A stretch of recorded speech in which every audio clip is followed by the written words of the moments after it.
Hey, welcome to Mind Your Own Biz, the podcast where we help small business owners with big dreams build something authentically you. I'm Alicia Yervis, educator, marketer, designer, nacho enthusiast, and your big sister in business. I'm excited for us to have this cozy spot to chat. Each episode, we'll tackle candid conversations, actionable tips, and a few fun tangents to help you run your business your way. Because business is always personal, no matter what anyone says. So grab your iced coffee or those nachos and let's get started. Hey there, and welcome back to another episode of Mind Your Own Biz. My name is Alicia Yervis. I am your host for this podcast. Thank you so much for being here. So today I'm meeting somebody that I've been chatting with for a while on Instagram. She's a local girl to me. And I love her work. I love her content. Um, and this episode, I think, is going to be really, really helpful for a lot of you listening because I think it's going to be quite nourishing, um, especially if you've ever felt like, as solopreneurs, right, we're doing all the things, as you've heard me talk about, before on this podcast. But not only are we doing all the things, we're also trying to work on ourselves. And in working on ourselves, maybe we've tried all the things, right? We've tried therapy and healing tools and routines, and yet maybe we still feel a little off or a little stuck.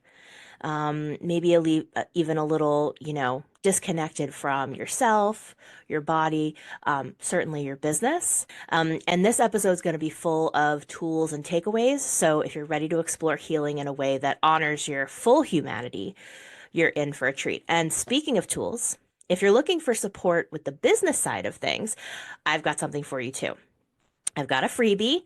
It's called My Small Biz Toolkit. It's totally free. It's packed with the tools that I actually use and love for email marketing, project management, design, and more. So it's just jam-packed with recommendations for you. Because let's be honest, finding the right tools can make a huge difference in how supported and organized you feel in your business. So you can grab that right now at aliciayervis.com/smallbiztoolkit. And there's even some sweet discounts inside the freebie. So if there's some tools you want to try out, some of them are free, some of them are paid, but there's some affiliate links in there too to get you some discounts on those things to give them a try. All right, so let's dive into today's conversation with Nikki Ivory. Nikki is a somatic practitioner, energy worker, and registered nurse who offers one-to-one somatic coaching. She has a background in energy work and mind-body medicine, and she's currently in mentorship with Lauren, a psychotherapist and founder of The Simplest Self. As a somatic practitioner, Nikki helps people reconnect with their bodies in a way that feels supportive, sustainable, and deeply attuned to their needs. She believes nervous system regulation happens through attunement rather than control, and her work focuses on cultivating a felt sense of safety, presence, and embodiment without forcing a state of calm or bypassing discomfort. Her approach is informed by nervous system science, parts work, and a deep respect for the body's innate wisdom, encouraging a relationship with healing that is rooted in curiosity, self-trust, and compassionate self-inquiry. She's also on her own somatic healing journey, learning to navigate life with more embodiment and ease, especially as a first-time toddler mom. Outside of her work, she finds joy in music as a singer-songwriter and multi-instrumentalist, playing guitar, ukulele, and hand drums. You can find her on Instagram at Nikki Ivory _, where she shares more about her approach to somatic healing, how she supports her clients, and free resources to help you reconnect with your body. So I'm very excited to welcome Nikki Ivory. Hi, my friend. Thank you so much for being on the podcast. We've been chatting for a bit. I was sharing in your intro. We've been chatting for a bit on Instagram. We met through a mutual friend. Oh, through your husband. I had met him at an Mhm. event. He's a musician too. And yeah, we just got to talking over the last couple months. And I really, really love the content that you put out there, the work that you're doing to help other women. Um, and I wanted to hear your story. Let's start with how did you land in this unique combination of somatics and energy work and nursing? And of course, you're a mom too, and we're going to talk more about that later. But tell us a little bit about your story, and I'm so happy to see your face and have you here. Yes, thank you so much for having me on. This is an honor. I've been loving doing podcasts lately, as a guest, Hmm. so this is so cool. So I actually got into what I do now professionally along my own personal healing journey. So I Hmm. started out as a nurse, like you said, graduated from nursing school in 2014, and I worked in the acute hospital setting for about 6 or 7 years, I want to say. And I worked ICU, I worked oncology first, and then ICU, so critical care, Hmm. intensive care unit. And I liked that. I was enjoying it for a while, but then I started to realize the gaps in the system. And I started seeing all of these people just coming back like a revolving door, like a Hmm. critical care hotel, like we would get revolving patients that just weren't really healing. And I think that was the first thing that had me question, like, what is healthcare? What are we doing today in our society to actually facilitate health and actual healing? There was so much chronic disease, and I started to get curious. And then I got diagnosed with my own chronic disease, and that sent Hmm. me down the rabbit holes, all of the rabbit holes. I think I've been down every one of them. And I only lasted in the hospital setting about a year and a half before I was like, I can't do this anymore. I have to go find a different way personally and professionally. And Hmm. that's when I started studying different forms of alternative medicine. So there was a little bit of like I was studying Buddhism, I was studying yoga. So I had that spirituality, that mind body piece down, or I was being introduced to it. I was introducing myself to it. I was starting to read the books, I was starting to take up practices. And then I found a practitioner who specialized in something called bioenergetic medicine. And that's when I really started to learn the correlation between our emotions and our trauma and our nervous system and how it affects our physical health.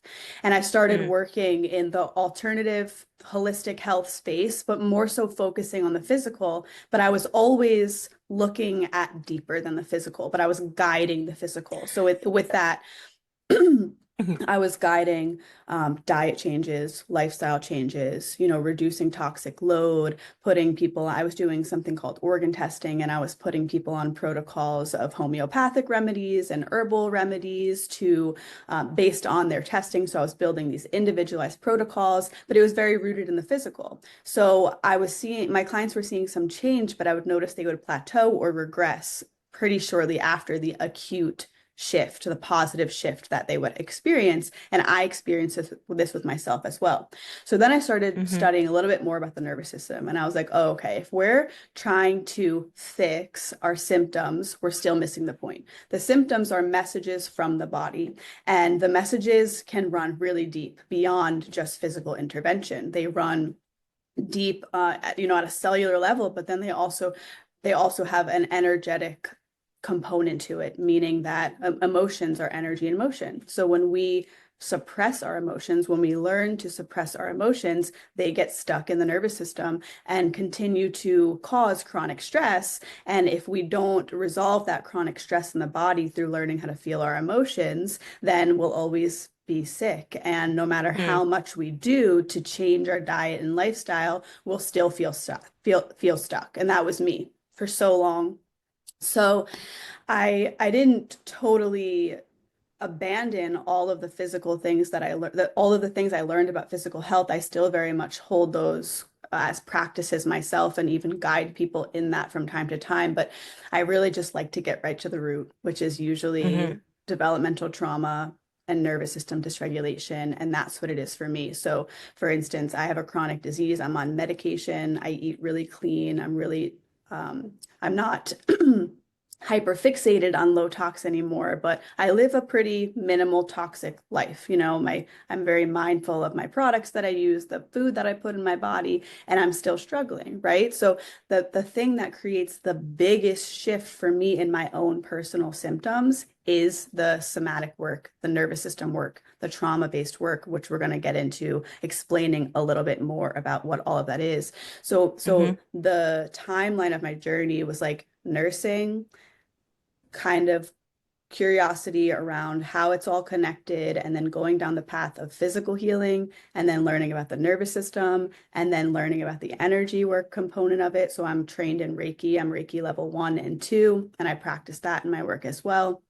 So I got the energy work piece down, and then I moved on to the somatic piece. And so I have this unique way of blending it all together for both me and my clients, which is rather rare. There's tons of energy work, energy workers, energy work practitioners. There's tons of alternative medicine, functional medicine practitioners. There's tons of somatic practitioners, but I know very few who blend it all together. And so Hmm. I offer something unique in that way. And I feel like that is my medicine, to really offer people this unique lens of how it's all related. Hmm. Interesting. I love hearing the way that you tell your own story because it helps me understand the path. It helps me understand this led to this, and now Mhm. you've created your own kind of combination that yeah is very rare. So I love your backstory. That's so interesting. Um, yeah, before we start diving into some stuff, we talked a little bit about this offline where I was saying, I think before we start jumping into some of these concepts, like, could we have a quick little overview of some of these, glossary of terms that we're going to talk about here, such as, somatics, such as nervous system regulation, attunement. And one of the things I'd like to start with is trauma, because when I started my therapy journey a couple years ago, one of the very first questions I asked my therapist was, "What is trauma?" Because when I think of trauma, I think of, oh, someone was in a car crash, someone, had a horrific, childhood full of abuse, or someone, is a recovering addict, or, I don't know. But I had all these kind of ideas in my head of what it could mean. What does trauma mean to you?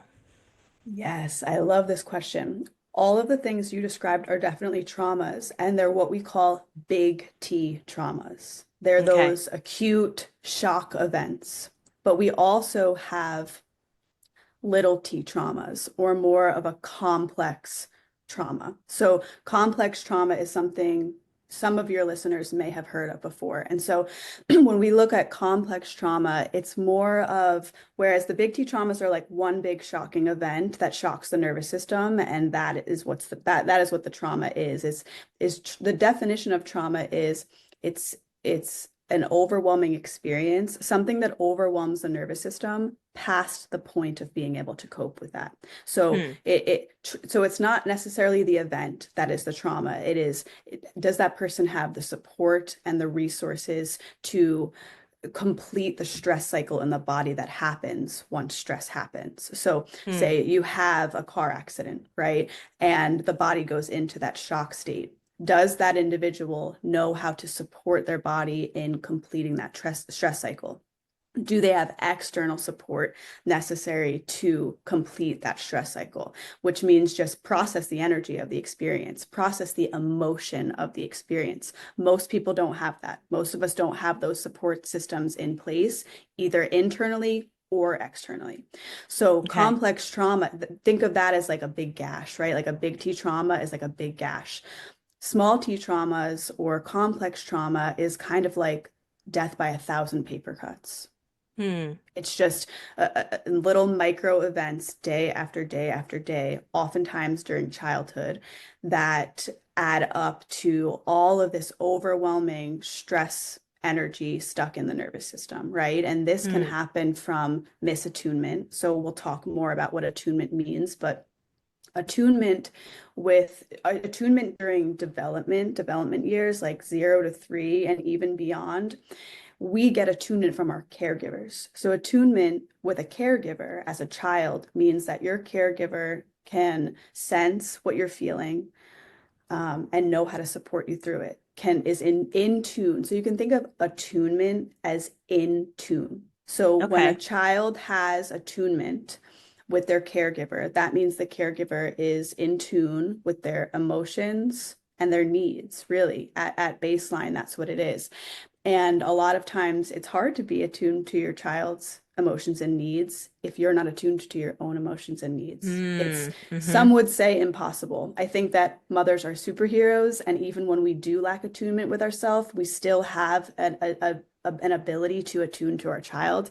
But we can Mm-hmm. attune, the deeper we attune to our own body sensations, emotions, and inner needs, because all of those things tell us what our needs are. When we're in tune with our emotions, our sensations, and our body, we know what we need. When we're disconnected from those things, which most of us are because of our upbringing and our society, we lack that attunement, and then we don't know what we need, and then we don't know how to respond to our needs.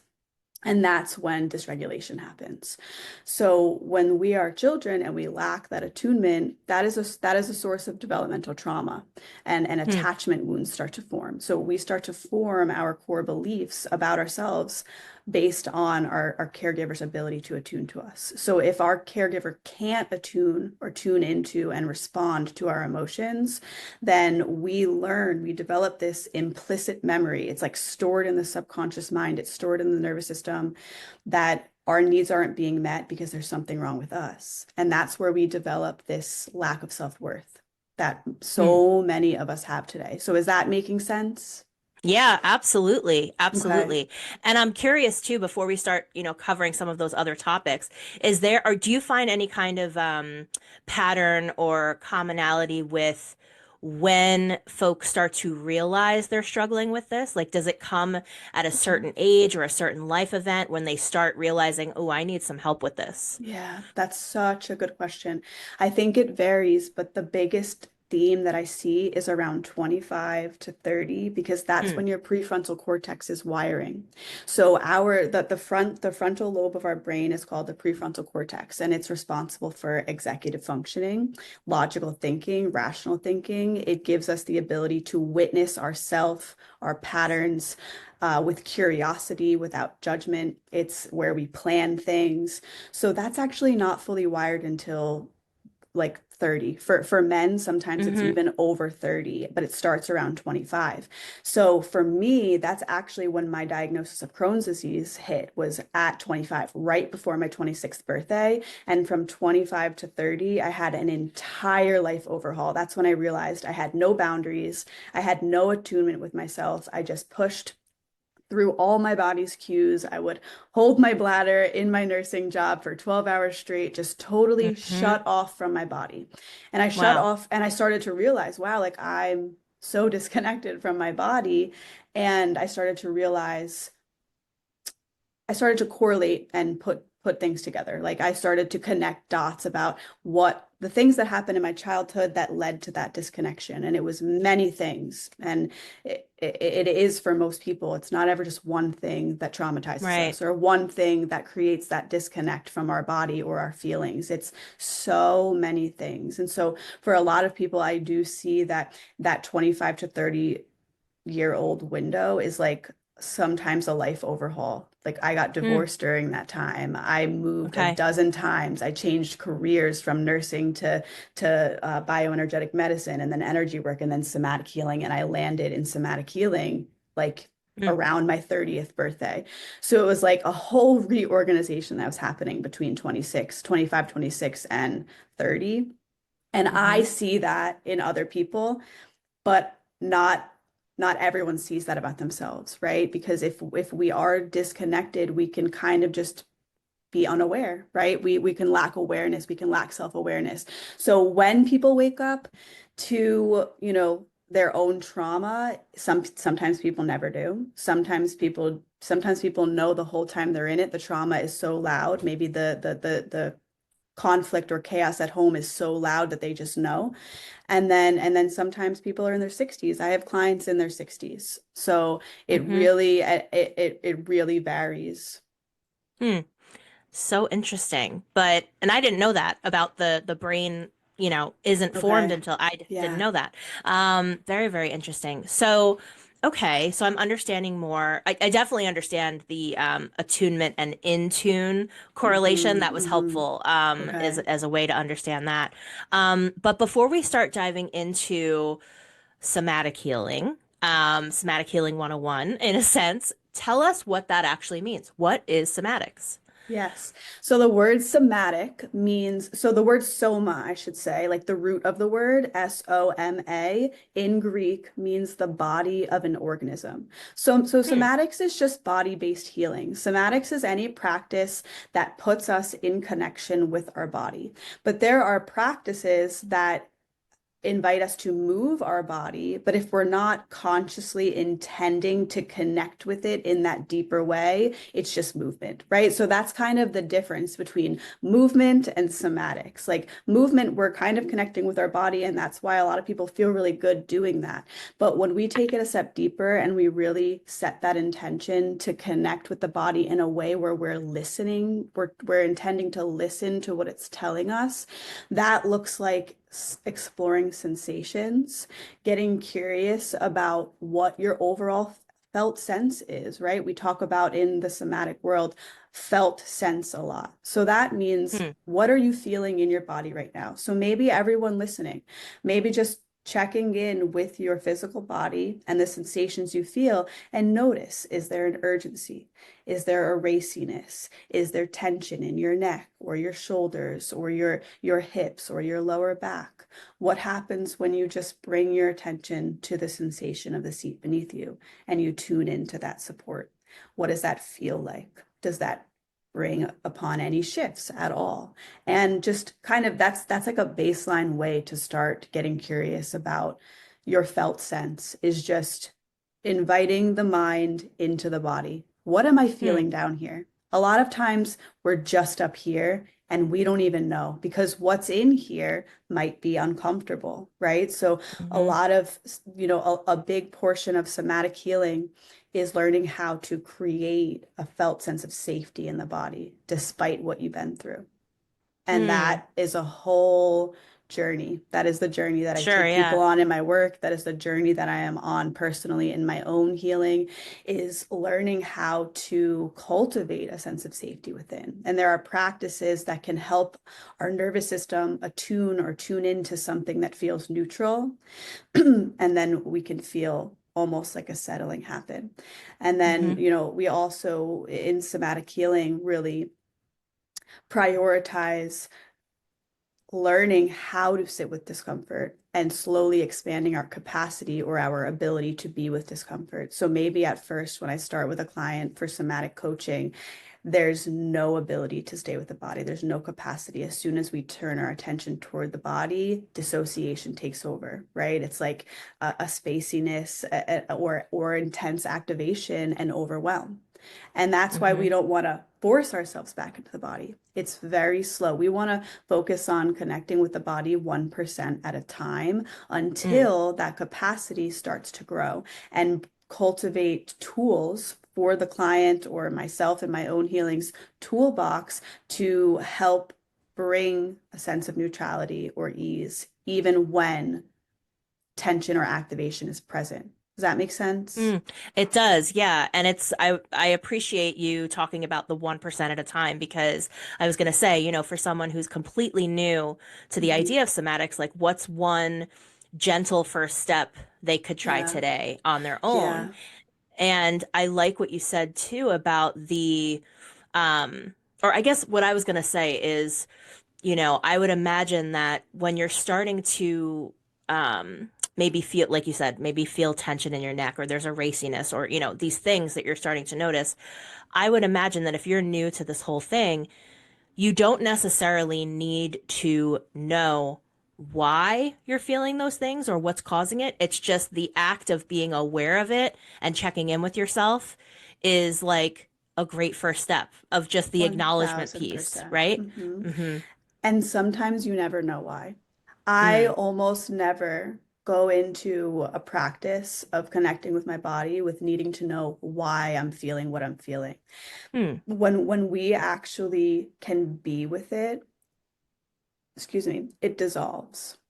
So the whole premise of the way I practice somatic healing with the simple self, which is the overarching business that I run my practice through. The simple self is my mentor's business, and I run my Mm-hmm. coaching practice through her, and I'm also under supervision with her. So it's a really cool dynamic. Hmm. But when we are working with clients, we're seeking to facilitate being with whatever the tension is without trying to figure it out, without trying to fix it, and without trying to get rid of it. Because when we're figuring it out, we've already left the body, so we're in the head, and nothing can complete here when we're in here. When we're Hmm. trying to fix it, we're sending a signal to the nervous system that this thing isn't safe to feel, and it ramps the nervous system up, so completion can't happen there either. So our work is to meet parts of us that want to figure it out and want to fix it. And those parts of us are protective parts that are trying to keep us safe from the discomfort. Hmm. Interesting. I Yes. see. Okay. hmm So And what we might do is bring some neutrality, right? So we're noticing a sensation and we will invite the client to focus on something that feels neutral, either in the body or out of the body. So this is something that your listeners can do real easy. mm-hmm. The sensation of the seat beneath you, the sensation of the floor against the feet, maybe just looking around the room and naming the colors you see, something so simple. And then maybe turning back toward that tension, noticing it and describing it to yourself without trying to fix it, without judgment. And so going back and forth between exploring the sensation that might feel uncomfortable without judgment, without trying to change it, without trying to fix it, without trying to figure it out, and then also bringing your attention back and forth from that to neutrality can help us cultivate more capacity to be with discomfort. And that's sort of a practice called pendulation that I just described. It's just going Hmm. back and forth, shifting your attention back and forth between an area of tension and an area of ease, or an area of activation and an area of neutrality. Hmm. Pendulation. That makes Yeah. sense. It's just like, Um, yeah, exactly. That's really interesting. It's almost like the things that you're suggesting about, the sensation of the chair, the sensation of the floor under your feet. Is that meant to like ground in any way? Like to make you absolutely. present? Is that what that is? Okay. Mm-hmm. It's grounding and it's also connecting, but not in an overwhelming way. It's like, let's Mm-hmm. connect with something that is related to the body that's not our discomfort.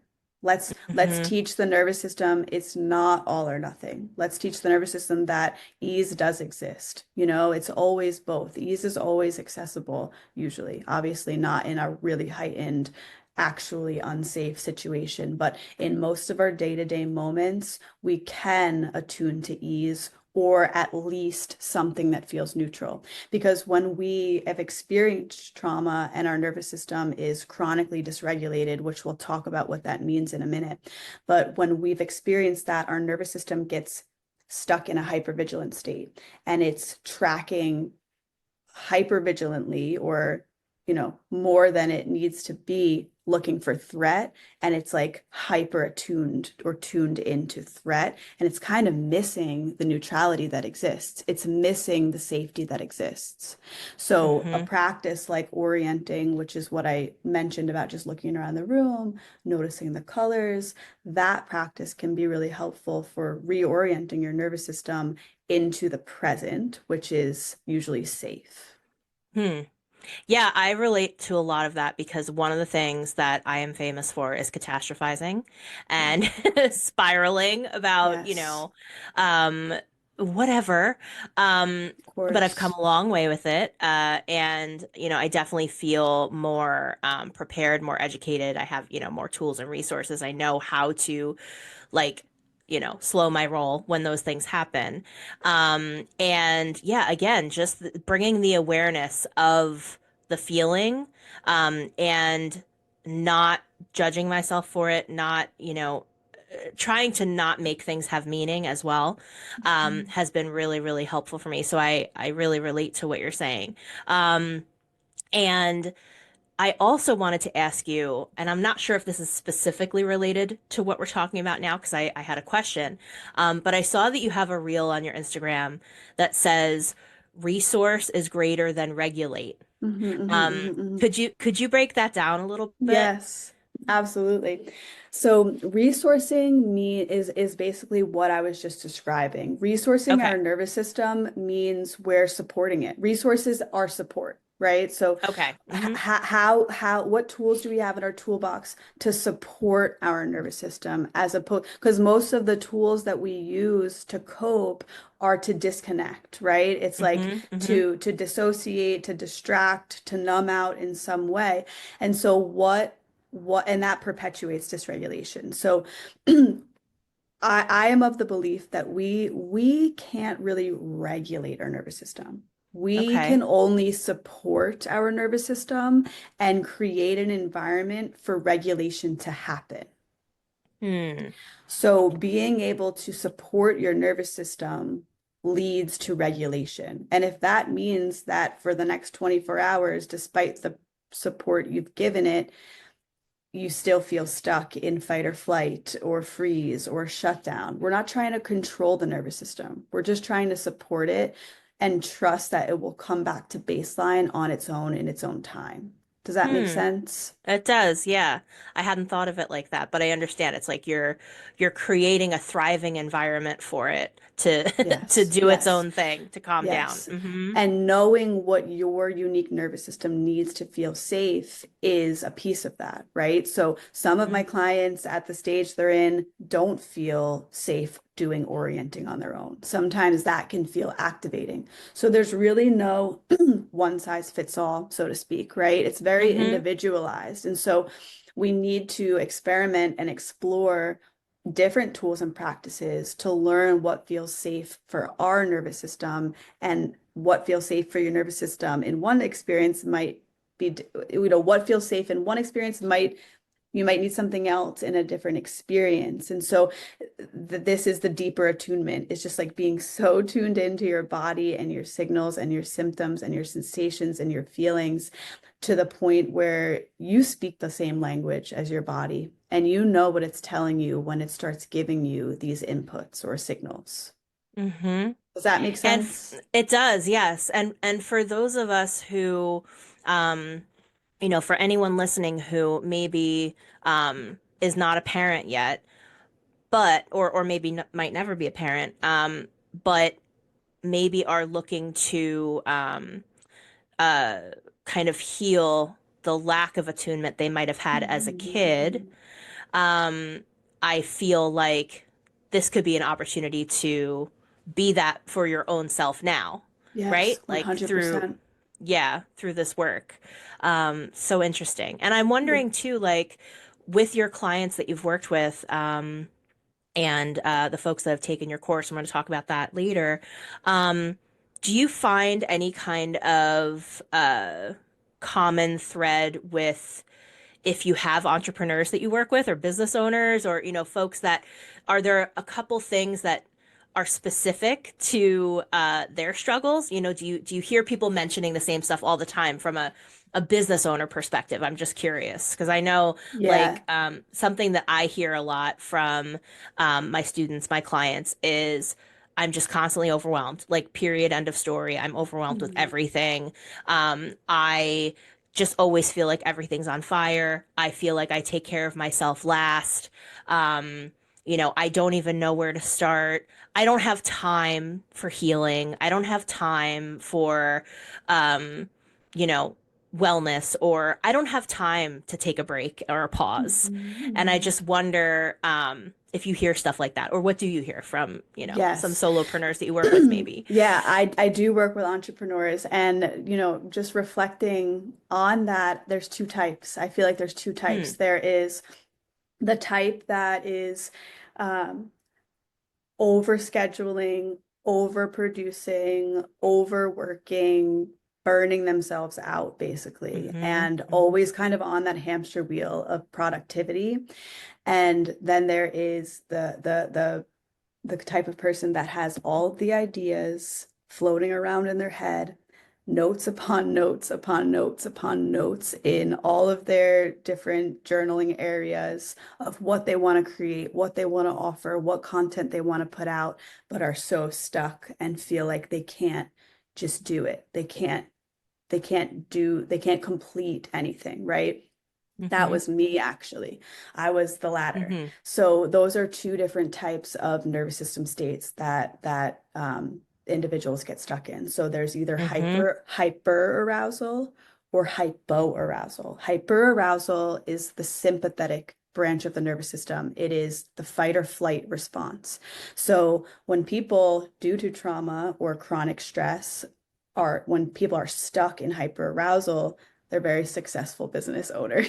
They build empires, and eventually, I have a few of those, and they're opposite of me, but they're so fun to work with.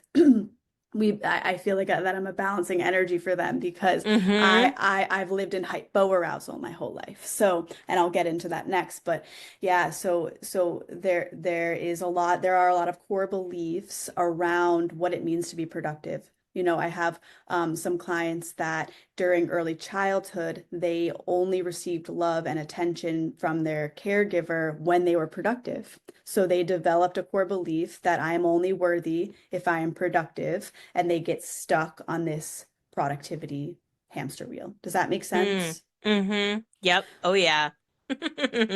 So Yes, we really have I to work with the parts. We have to work with the parts in order to be able to transform that. yeah, I relate a little bit with both sides of what you said. But I am famous for how can I be more productive while I'm resting? You know what I mean? Like, how can I multitask while I'm supposed to be taking a break, you know? Right, And right. definitely I correlate not so much now because I'm getting better at it, but like, before I started therapy, I would absolutely correlate like my worthiness and my success with how productive I was being. Hmm, hmm. And that was such a big thing. It's still a big thing to work with, get over, you know, confront, um, because we tell ourselves a lot of lies, obviously, Hmm, hmm. and we put a lot of other people's, supposed expectations or thoughts or whatever that are not really even real. It's what we think their expectations or judgments Hmm, are or whatever. And so not only are we hard on ourselves, but then we're also mentally bullying ourselves like by proxy of these other people and thoughts that's not even really real. Um, so I really relate to to that for Yeah, sure. Um, yeah. it's tough. It is really tough. And especially just the everyday stresses of running a business and all of the unknowns and Hmm, all of that stuff. But I hmm. thank you for calling out that, the folks that are on that one side. Like, yeah, they're the CEOs, they're the they're the I literally moguls, have a they're CEO who's been living there for 60 years, and hmm it's really liberating to get off of that hamster wheel and realize that there is worth outside of productivity, and there's also a great deal of grief that can come with that realization because it really highlights what you didn't receive as a child, which was being loved for just who you are. hmm hmm So yeah. even the awareness, is so big. To have the awareness is the first step, but to actually create change in the patterns, we need to bring the body into it. We need to bring the parts into it. We need to bring the patterns around emotional avoidance into it and kind of unravel all of that before hmm we see true change happen in the actual patterns and behaviors. Does that make sense? So we can hmm have the awareness that we are overproductive because as a child we didn't receive love unless we were productive. but the pattern and the imprint is engraved, right? Like it's a Yeah. neural pathway in our brain that is automatic and a subconscious behavior, right? So it's like Mm-hmm. there are so many layers. So I hear you say like you've come so far in certain things and you've made a lot of progress in some of these patterns. And there's so many layers. There's Yeah. never any habitual behavioral pattern that we have that is a one and done clearing, right? It's like, and that's going Mm-hmm. back to the 1%. So whether it be unraveling 1% of tension in our body or unraveling 1% of, the disconnection we may feel in a moment, or unraveling 1% of these patterns that we've been carrying and reinforcing our whole lives based on what we implicitly learned subconsciously during our attachment formative years. Mm-hmm. Yeah, it's true. It's like we don't have control over our past or what happened. And what I've been learning in therapy is, but we only have control over ourselves now, and Mhm. how we approach things, how we address things, how we respond to things or don't respond to things. And that something I've heard from some of my colleagues too is, feeling guilt about maybe some of their trauma, Mhm. feeling like that and it's hard. It's like why do we feel guilty about Mhm. something Mhm. that isn't our fault, I guess is what I'm Yeah. trying to ask, Yeah. you know? That's a really good question, and there is a scientific answer for it through the lens of the nervous system. And there are a couple different instances, but the most common reason why we feel guilt or shame because of what happened to us is because, especially when it's during our formative developmental years, we are very egocentric at that time. So when something happens to us, we believe it's because of us. So it is Mm-hmm. easier for our psyche and our ego to hold a belief that our needs aren't being met because we're bad. That gives us a sense of control. Well, if I'm just good, they'll meet my needs. If Mm-hmm. we were able to understand as children that our needs weren't being met because our caregivers weren't able to meet them, that is a whole nother level of stress because we depend on our caregivers for survival. So it's Mm. already an issue of survival, but it's when we make it about us, it's an issue of survival that at least we feel some sense of control over. And that's when we start to adapt our authenticity to remain in connection to our caregivers. So, oh, Mm. when I get angry, mommy does XYZ. Either I get hit, I get yelled at, I get told to stop, I get sent to my room. Disconnection happens, right? So Mm-hmm. Mm-hmm. now the child will learn one of many things, but one of those things could be anger is not safe to feel. And Mm. then every time that child is triggered to feel anger, it gets stored in the nervous system, it gets stored in the liver, it gets stored in the body. And when we have to shut that down, we have to shut down our fight response too, because the fight response and anger are correlated.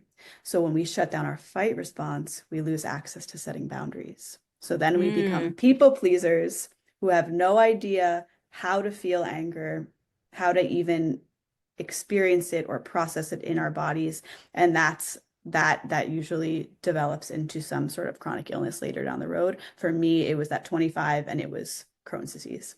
So it's Mm-hmm. autoimmune is oftentimes correlated to developmental trauma, repressed anger, and needing to have adapted in the sense of people pleasing. And Mm-hmm. that is radical self-abandonment. People pleasing is everybody's needs are need to be put before my own, in order for me to maintain connection with the outside world, which is what I need for survival. But today, as an adult, that oftentimes is a maladaptive pattern now because it's perpetuating dysregulation and it's perpetuating disconnection from self, which is actually where we need to be connected to ourselves, not our caregivers as adults, right? For survival. So Mm-hmm. it becomes Mm-hmm. maladaptive, but during childhood, these patterns are adaptive.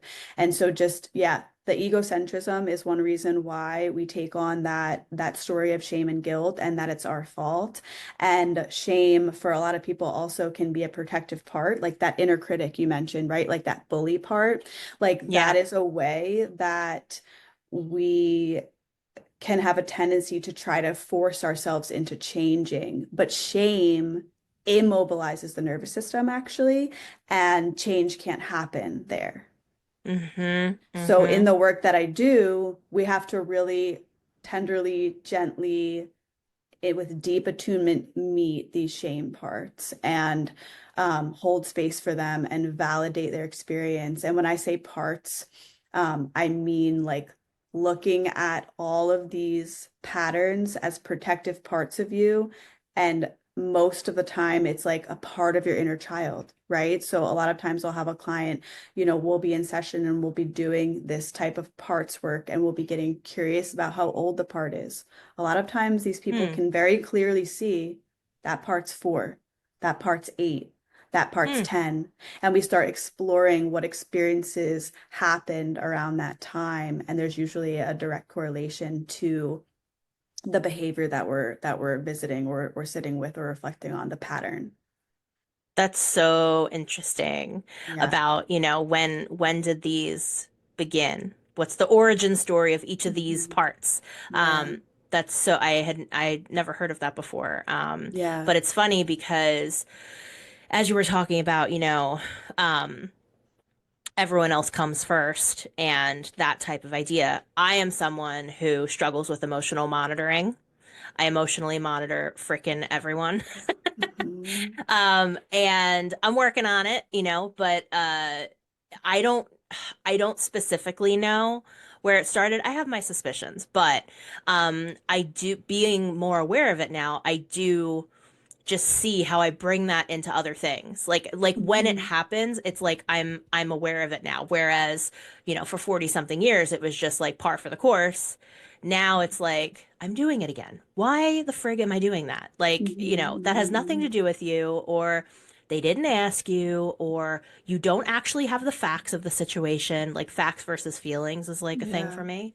Um, but with what you were saying about the kid inside, your child, Yeah. your Yeah. your inner child. Hmm. That's why I keep a framed photo of myself at my desk here when I was 3 or 4, and I keep it here. I'll show it to you, because this kid is my Oh.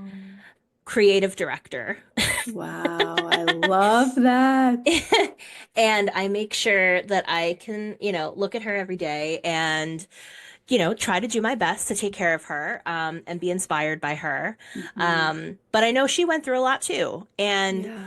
like that's why I was asking earlier, like, what age or what themes start to come up? When do people start to realize like, they're struggling with some stuff or they need to get clarity on some things. They need to make sense of some things that, you know, happened to them or that they went through. Hmm. Because for me, like I said, I've only been in therapy for a couple years, but I started therapy.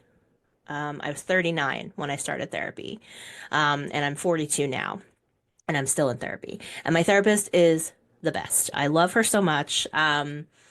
But it wasn't until like age 37 or 38 that I started to even think about like maybe I need some help, which is Hmm. such a big thing to even say. Yes. Especially for someone who's like what I just said, like I need to be productive, I need to be strong, I need to be successful, I need to be doing all the things, blah, blah, Hmm. blah, blah. But I'm proud of myself for doing it, and now I cannot stop talking about therapy. I want everyone to frickin' go. I want everyone to get help, whatever kind of help or therapy or support, Yeah. that they Hmm. need. Get it, get it. Yes. And so, thinking about that from your perspective too, I'm curious when you're running a business and you just use the term holding space. You're holding space for clients. Like what helps you Hmm. stay regulated and resourced? Like just you, Nikki, yourself. Yeah, yeah, I'm a mother. I have a toddler, a Hmm. 2-year-old who is Yeah, I want very, to get very, into that very, too. very attached to me. But Hmm. I have the most supportive partner I probably ever could have dreamed up in my entire life. So Hmm. that for me is everything. Um, and then also learning how to support myself, learning how to be in tune with when I'm at capacity, when think of capacity as a bucket, like getting in tune with Hmm. when my bucket is full, learning what my indicators are for needing a break, for needing a moment to reconnect with myself, right? We talk about connection and disconnection, and the goal of healing is not to be connected to yourself all the time. It's to be able to discern when disconnection is inevitably happening, what your indicators are for being disconnected from yourself, and knowing the pathway back, right? And so now the disconnection happens regularly for me, but I can see it and feel it pretty quickly and find my way back even quicker. And Hmm. sometimes at this point, sometimes it really depends on the day, the moment, what's happening, of how much time I need to get back into connection with myself, right? So I'm learning a lot about my relationship to structure.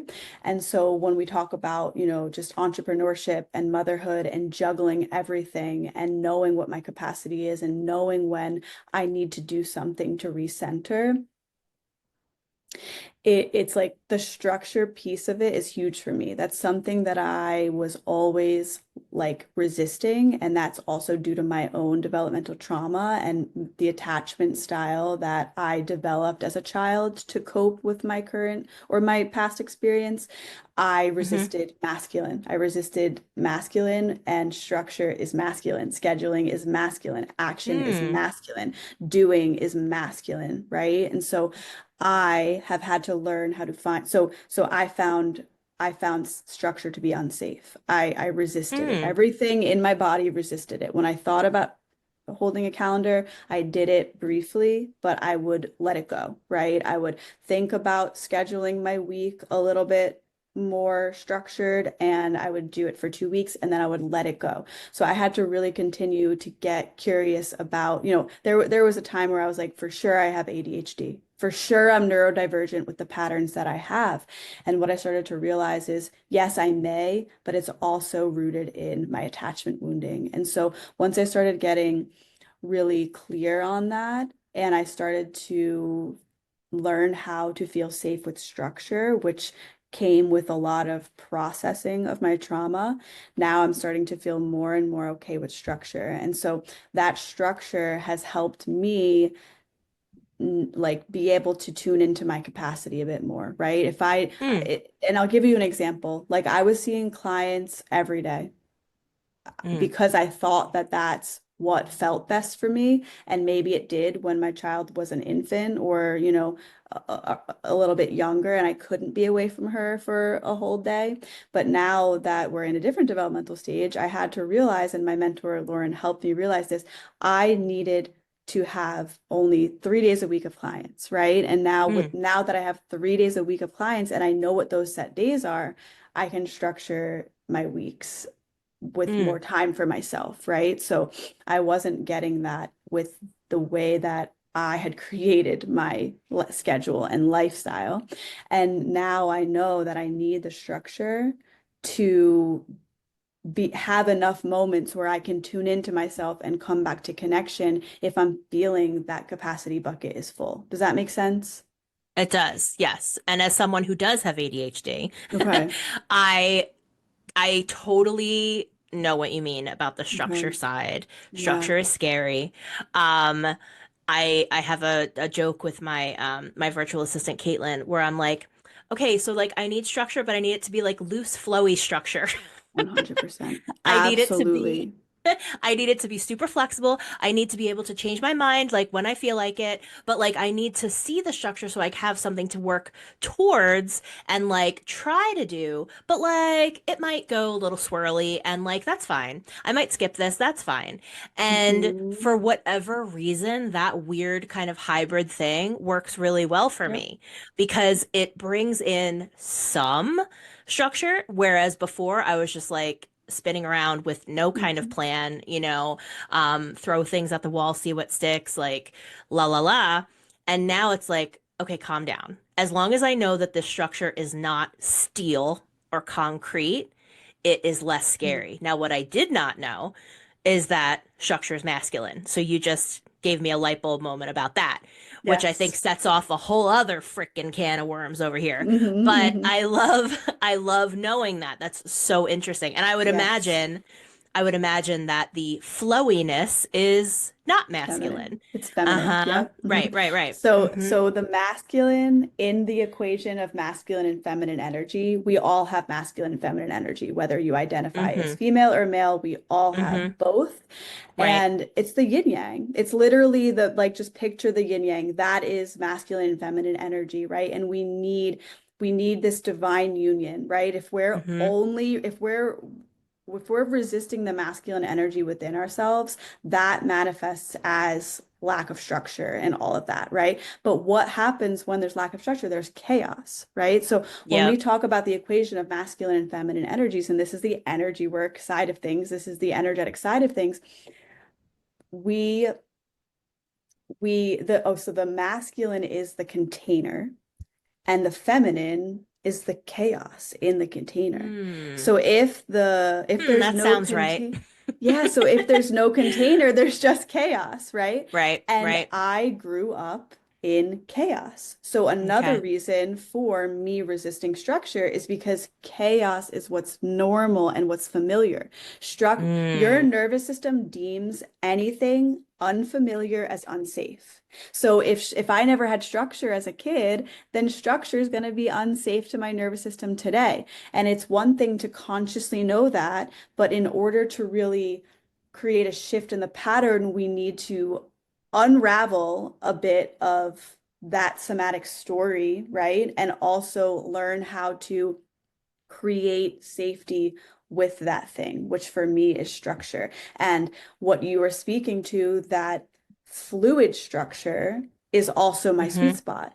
But it's like, Mm-hmm. it's a really fine line. Like, it's a really fine line before the structure just goes out the window for me personally at I'm 33. Same.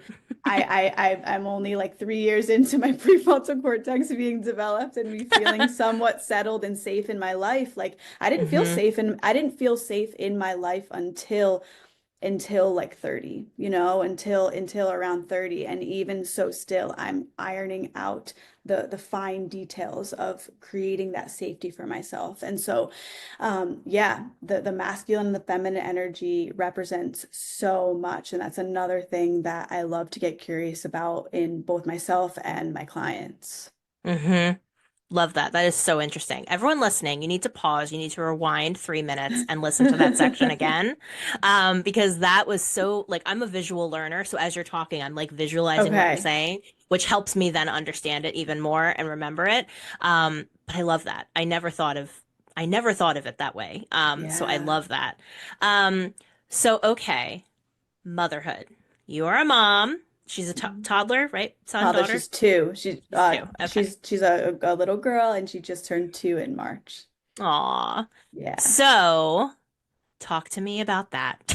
Yes. What are some Woo. I have lots of listeners who are parents. Some are new parents, some are, they've had a couple kids now.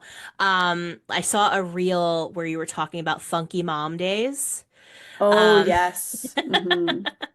um, talk to me about that a little bit and your experience Yeah. like with your expertise and your work now bringing motherhood into that. Yes. There are so many components to this that so many rabbit holes and Sure. components we could go down around this. But like, Where would I even start with that? So motherhood, our children are mirrors. Our children are the Mm, most crystal clear mirrors. So from a nervous system standpoint, we share a nervous system with our children. So mm, our dysregulation and very briefly, what I mean when I say dysregulation, we haven't really touched on this yet. Regulation versus dysregulation. yes, yes. Regulation doesn't mean calm, and this is really important for the motherhood component of this discussion. So regulated doesn't mean calm. Regulated means our nervous system has the ability to move through all the different states and move through all of the different emotions without getting stuck, right? So Mm, we talk about nervous system states. When we talk about nervous system states, we're talking about that hyperarousal or that fight or flight or that hypoarousal, which is shut down, collapse, or a mix of both, which is freeze, which I kind of wanted to talk about that a bit before. You might resonate sure. most with freeze because you said you're a little bit both hypo and hyper arousal and kind of maybe like ping pong or Yep. feel like you're in both at once. That's the freeze state. So the freeze Okay. state is a mixed state of sympathetic energy and dorsal energy, which is fight or flight energy and shutdown energy. And it's like you're pressing on the gas and the brake at the same time. That's where I've always lived. Hmm. So, motherhood, in a lot of ways, has been a mobilizer for me because you can't be stuck on the couch with a toddler.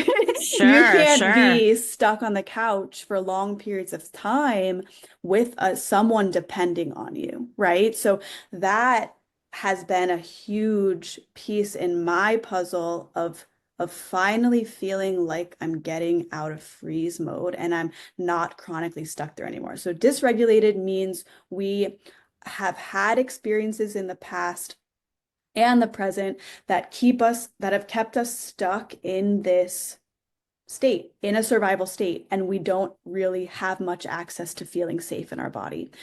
Hmm. Regulated means we can feel safe, we can feel hyperarousal, we can feel hypoarousal, and we can maybe feel all of that in one day, and we just kind of ebb and flow in and out, right? We're feeling good, we're feeling safe, we're feeling at ease.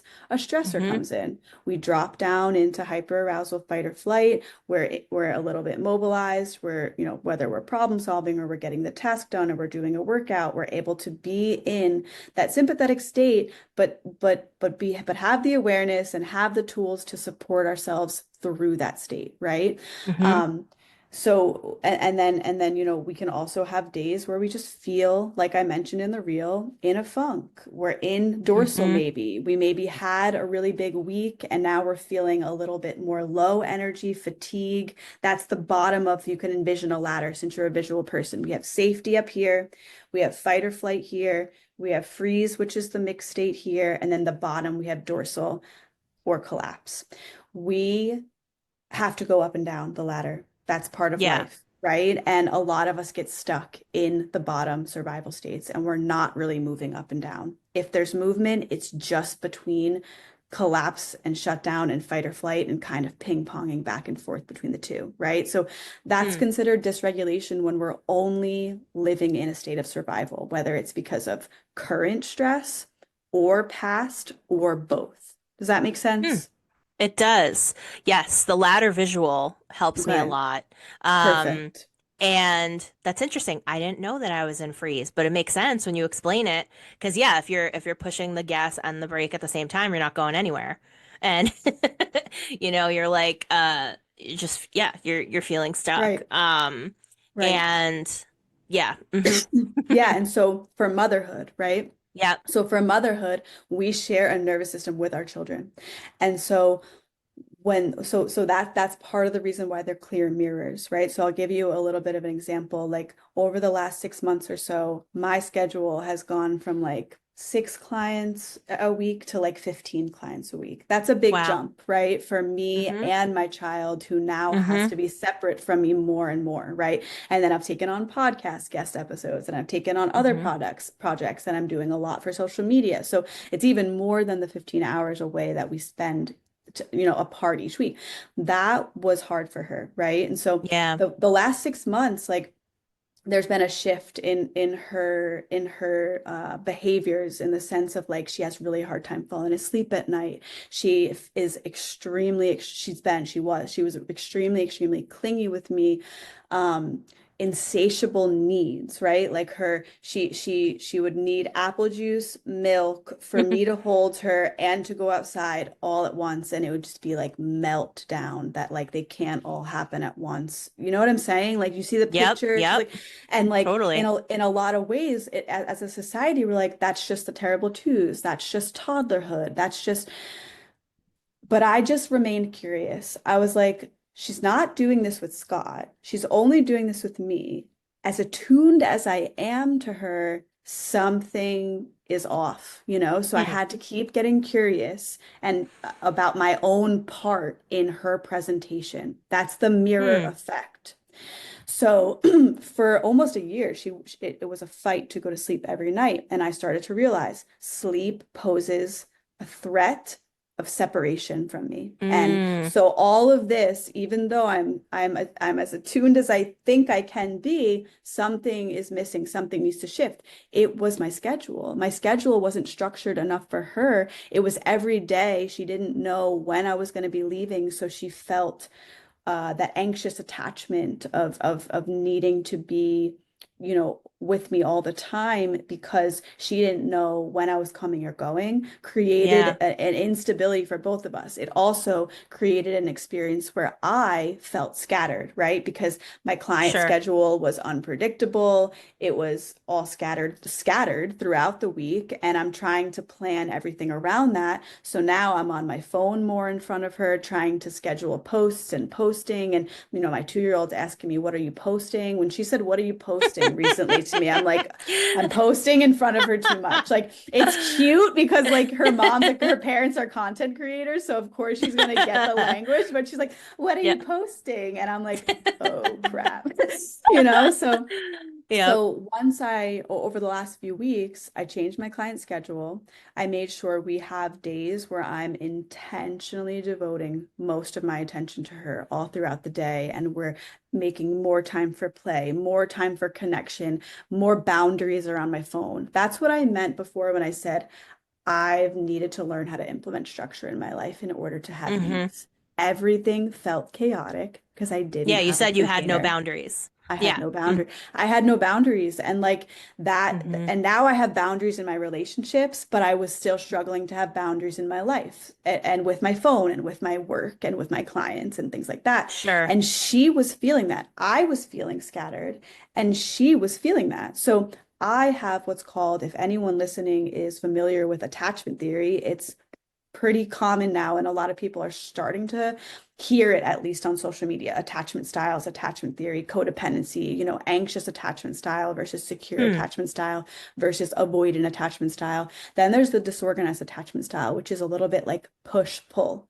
It's a combination of avoidant and anxious. And that's the Okay. attachment style that I developed as a child. And so I was watching her develop disorganized attachment tendencies, despite how attuned I am with her and how much I know and how much I do with her, right? And so that I had to really like take ownership of that. And ever since I started, which has only been like 3 weeks of the new client schedule, more boundaries with my phone, going away and having someone else be with her while I'm posting content so that she doesn't feel like the phone's always in my face and I'm not seeing her, the Mm-hmm. behavior totally shifted. Wow. Now she can take a nap and fall asleep at night. Now she can just calmly tell me her needs, and I can meet them, with, ease for both myself and her. And so there was just like a total 180 shift. And for anyone listening to this, and we're talking about a lot about attunement and being in tune with your child, attachment theory says we actually only need to be attuned 30% of the time for secure attachment to form. Hmm. So it's not this overwhelming thing that needs to be perfect. I want to make sure, because a lot of times people hear me talking about this, they're like, I'm messing my kid up. Like, no, trust in the resilience, and also get curious about where you can take accountability and create changes so that you and your child can feel even more secure in your relationship. Does that make sense? Absolutely. And I love how you framed that the 30% thing is very helpful to know because that makes it less scary. It makes it more Yes. approachable. It makes it feel I could do that. I could do 30%. Like, because I'm sure the parental guilt comes in big time Yes. and you're like, 100%. I want to do better for my kid. I want to be the person I needed. I want to, not repeat the same patterns that I experienced. How do I do that? I didn't know I was Mhm. screwing her up already. She's only two. Yes. And I think it's amazing that in 3 weeks you've seen this like radical change that is so awesome. Radical. Kudos Yeah. to you.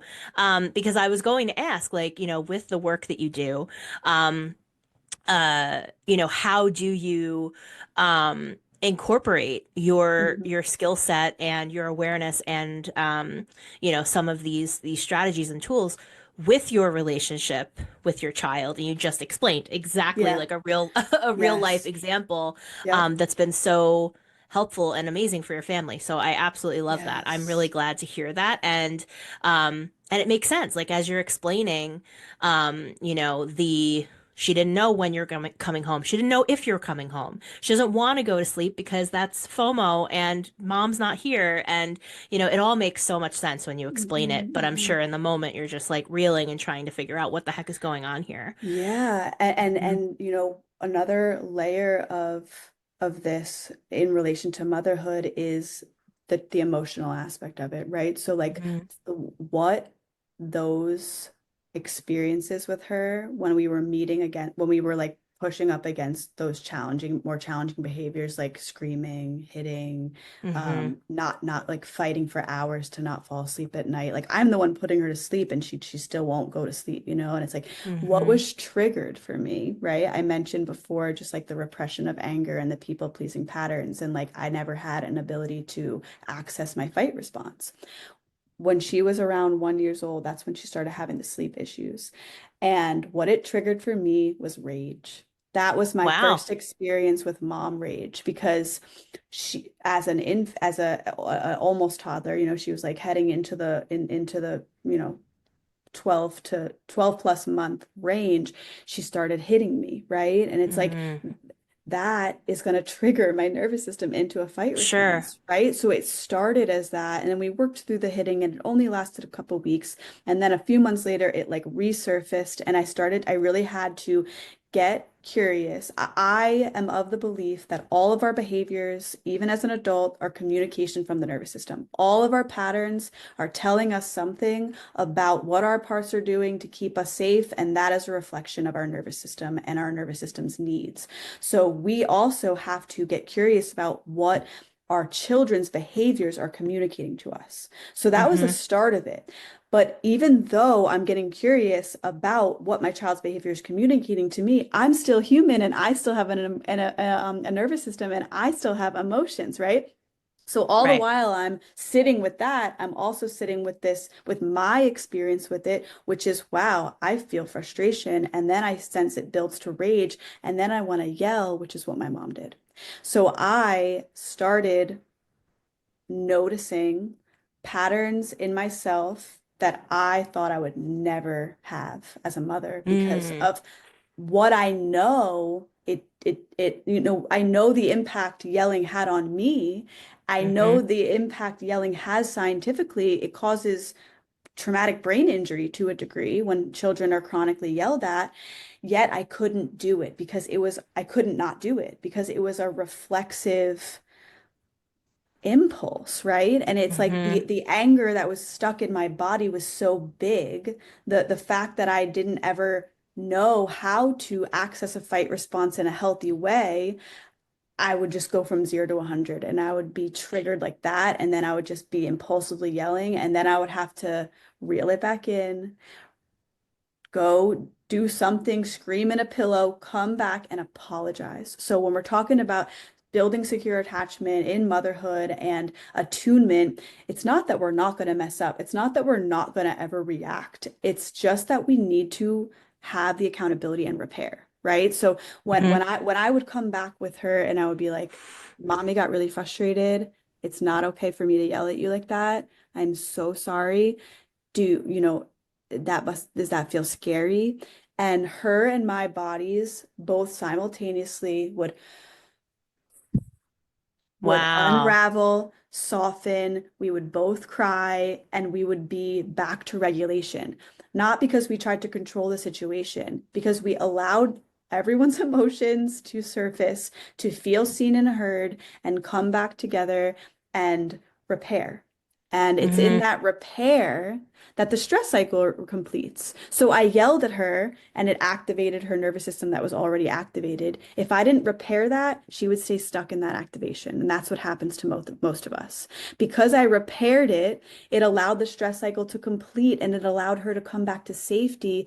And then there's no real damage. You know what I mean? Like Hmm. that doesn't mean we just keep doing that on a loop. You know what I mean? Like I'm so Hmm. happy that I finally got to a point where it's like now I really don't, for the last 3 weeks, I haven't yelled once. And that Hmm. is massive. I was really yelling like at least once a day and not like Hmm. screaming or anything, but just like my tone and Yeah. it didn't feel good for either of us. You know, it was like Hmm. I was snapping, Hmm. in a moment reactively.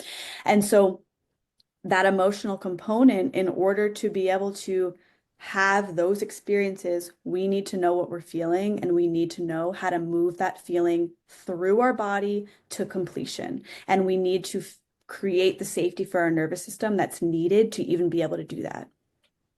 So good. That So makes good sense. because, yeah, absolutely. Because when you're talking about the repair piece, I'm like, well, so many of our listeners and myself and people out there, we never got the repair piece. And that's why you have Yes, 15 clients a week. I You know, know. like it makes so much sense. Like where you said like the cycle didn't complete. It just like stayed stuck up here. And then that, like not going through that repair, um, whether it's with a parent, a sibling, a boss, a whoever, it just keeps you in that feeling where Mhm. then I would imagine that just becomes like habit. It just becomes instinct. It just, it's just in you. And that's why you react to certain things certain ways or don't react certain ways or, conspiracy theorize certain things or Yep. whatever. Yep. So I love that you were immediately able to tell that your daughter calmed right down as soon as you Yes. came to her with an apology, with humility, with acknowledgement, and you just instantly made her feel better. Like that's so Mhm. helpful and so huge. Yeah, And it yeah. makes so much Thank sense. you. Yeah. Thank you so much. Yeah. And I hope for your listeners, like it's hard work, it's complex work, Sure. right? Yeah. But like the shift can happen like that. It can Hmm. happen like that. So I really want, and if it's not, it doesn't mean you're doing anything wrong. Like it took me a year to really get fully clear on what was happening and what needed to shift. And there were a lot of little shifts along the way. But once Hmm. it shifted, it shifted. It Yeah. really shifted. Like our whole experience as a family the last 3 weeks has shifted. And that's with Scott traveling for work the last 3 weeks. So Mm. with the added stress of me, that was actually a catalyst for the experience, right? So I always believe our experiences are like, that we can validate how hard our experiences feel, but I always have this deeper knowing of like this experience is happening for me Mm. to even if it's hard, right? It's happening for me to learn something about, it's reflecting something to me. It's creating an Sure. opportunity for me to go deeper, right? So 3 weeks ago when Scott went away for the first time, it was 4 days that I was alone with her. She got sick. Um, Mm. I think we had to cancel our initial recording because of Oh, that, right. right? Yes, Like, we did. yeah, yeah. So she Yeah. she was sick with a fever and I had to cancel 6 clients and just fully devote my energy to her while I was alone. Yeah. And that set the stage for the transformation that I was just speaking of. We really got Yeah. to lock in for the first time with each other in a while, then without any distractions, right? So Hmm. so that hard experience was coming to teach me something, coming to create Hmm. space and opportunity for me to go deeper in what I was asking to learn. Hmm. I love that. And I love that it's like it's shifted your whole family dynamic and just the day to day in the house and, scheduling and relationships and everything. Yeah. That's so awesome. I'm really happy for you as well. Thank you. Thank you so That's great. much. So we're heading towards the end here. This has been such an awesome conversation. But one thing I want to touch on for sure is the idea, and you've shared about this on your socials, the idea of kind of normalizing slowness and rest and messy healing and all that stuff, and that, healing doesn't need to look pretty or linear. And so I would love to just hear your thoughts on that as another way to kind of let listeners off the hook of, knowing that they can do this work, but it doesn't need to be perfect. Because I know something that I hear a lot is, and I do this too, I think we're just so quick to judge ourselves. We feel like we're not doing it right, you Mhm. know? And so the idea of that messy healing process, what can that mean? Um, and just what are your thoughts on that, knowing that rest is important and uh, we don't need to like prove we need rest. We need rest just like we need oxygen and food and water and whatever. So I would just love to hear your thoughts on that. Yeah, for sure. And I want to talk a little bit about the linear versus spiral approach to Sure. healing too. But to start out with just the concept of slowness, right? A lot of nervous systems don't feel safe to rest, right? So at first it's because if our nervous system is stuck in fight or flight, that's anti-rest. And if our nervous system Yeah. is stuck in freeze, there's still a fight or flight component, which is anti-rest. If we're stuck in dorsal or otherwise known as shutdown, then there is so much stress in the system that the only thing we can do is suppress it all till we drop down into collapse, right? So in Hmm. any of those situations, there's chronic stress stuck in the nervous system. So we truly can't rest. Like we truly, like that's why you mentioned when you're resting, part of you is still trying to figure out how you can also be productive. That's Yep. because part of you, not all of you, you've done so much work, not all of you, but part of you doesn't feel safe to rest yet, right? So Mm. there does need to actually be a balance between movement and rest. And a lot of us today as a society, we're very productive with our minds, but we're not very productive with our bodies.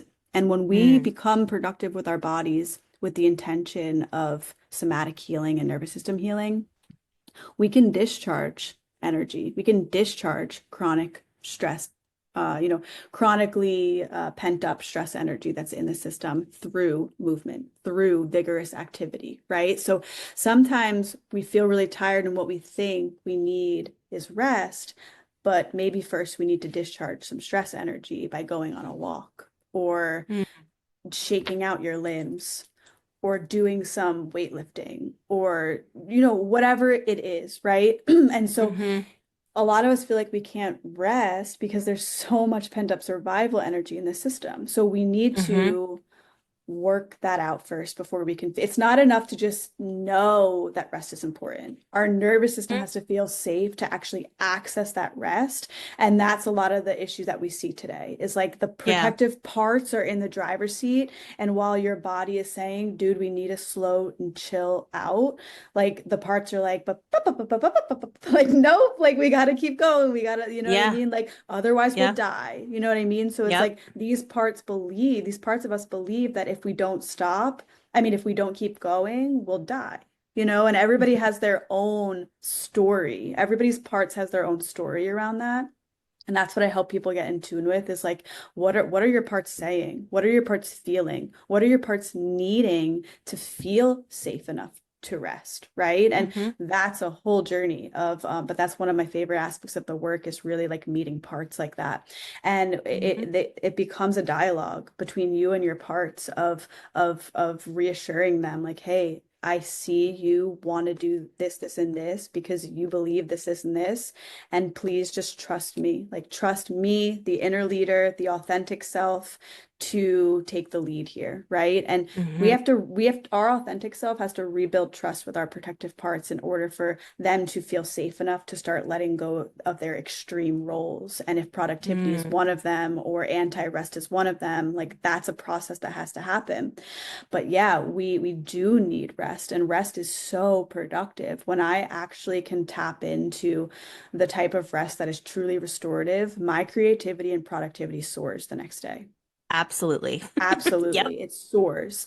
Hmm. And that makes sense. We need a balance between we need balance, right? And so how can we, get to a place where we feel safe enough to have that balance is more of the question. And when we talk about linear healing, right? It's like healing is not linear. Maybe in an acute illness situation, a cold, right? So say you have a cold. Hmm. You get the cold, you ride it out, you take whatever you take for symptom management to just not be as miserable. You take whatever natural remedies to support your body in healing, and you come out on the other side. That's a linear process.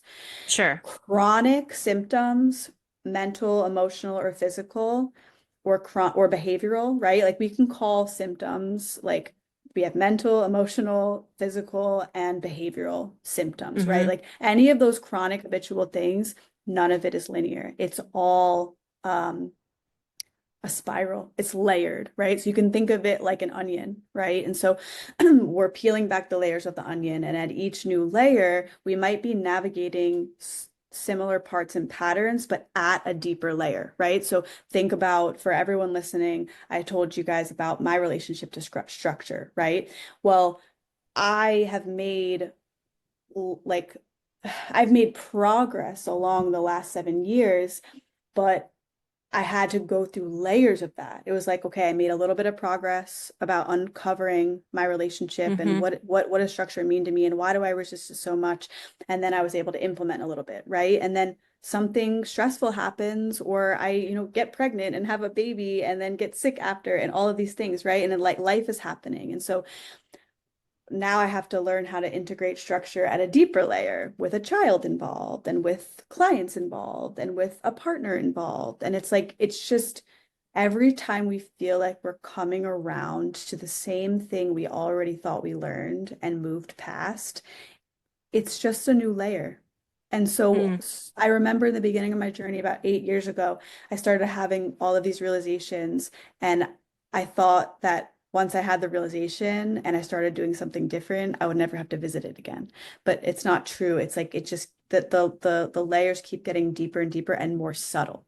So a pattern that I had, and you probably resonate with this, a pattern that you had 8 years ago, you still might have, but the way it shows up is so much more subtle. The Hmm. way you respond to and work with the pattern becomes a lot more easeful, right? And Hmm. and that's the progress. So the progress isn't linear, it's a spiral, meaning I envision it Mm. because you're visual.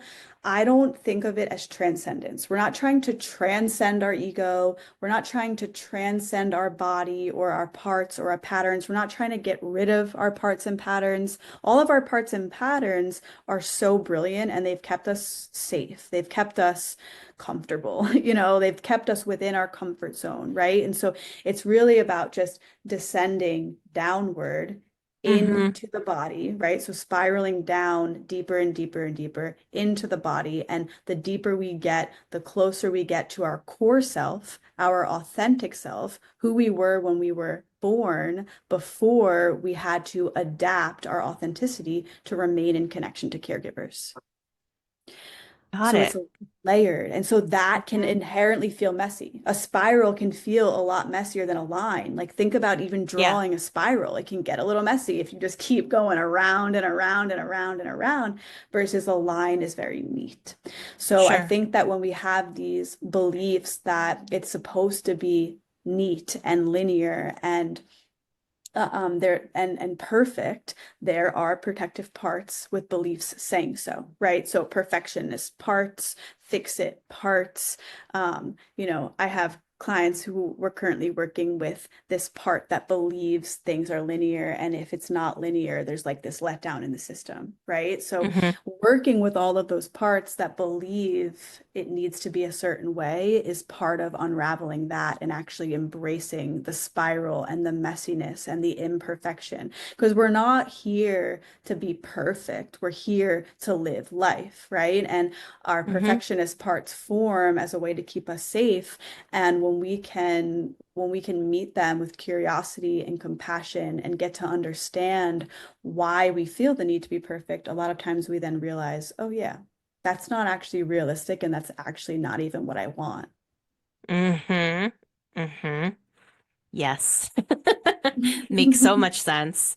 Um, I have loved this conversation so much. I am Awesome. excited to, first of all, I've learned so much, truly, and I'm so excited to try out some of these actual um, tips that you've given us in this episode. And I want to remind everybody too that the show notes will have Nikki's Instagram and all of her links to find her and to work with her. But before we go, I know you have a self-guided course, so I would love to hear just a little bit about that and how folks Yes. can take your course. Yes. So Lauren and I, the founder of The Simple Self, we created together the Somatic Support Self-Paced course. And we're actually in the process of turning it into more of a community type feel. Okay. So right now there are 6 modules, 6 pre-recorded modules. Lauren and I are both speaking in those, and then there's about 9 PDFs to help deepen your experience with the material, and then there are also 6 guided practices. So pendulations in there, which I spoke about, orienting is in there, which I spoke about. There's some other there's 6 of them, so there are some Hmm. other different somatic practices that the ones that we use with clients most, we put in there. So that's all self-guided. And then the expanded version of the course, which is coming out, hopefully this month we'll launch it, is going to be a community like discussion board type of thing where we can do Q and Okay. A's. All of our students and yeah, all of our students can connect with one another, can connect with us. We'll have monthly Q&A live calls as well that everyone will have access to, either the live version or the recording, whether you can make it or not. So yeah, it's foundational information about somatic healing, about nervous system healing, and about increasing your capacity to be with discomfort in the body so that we can be more present in our lives and more authentic in our lives, as opposed to living life from this self-protective state and having our protective parts be the ones predominantly in the driver's seat, which is what most, that is how we can describe most people's experiences, more so Yeah. living from a protective state as opposed to an authentic state. And that can feel hard to hear because people are like, whoa, I don't even know who I actually am. And so just for anyone that may be thinking that or feeling that way after hearing all of this, like just know that it's not that you're not you. It's just that you are lacking a felt sense of safety in your body, maybe, and that's triggering parts of you to react in self-protective ways. And so it's not about shaming those parts. It's not about shaming your way into changing or saying, why can't I just get this right? Why can't I just figure it out? Why can't I just Hmm. respond the way I want to? It's like we have to learn how to have compassion. And there's a lot of work that needs to be done sometimes before we can even feel that compassion, right? And when we Hmm. do, the more space we hold for these protective patterns and parts, the more our authentic self can begin to emerge naturally. And it's not a forceful process or experience. So just try to give yourself grace and um, seek to understand with curiosity.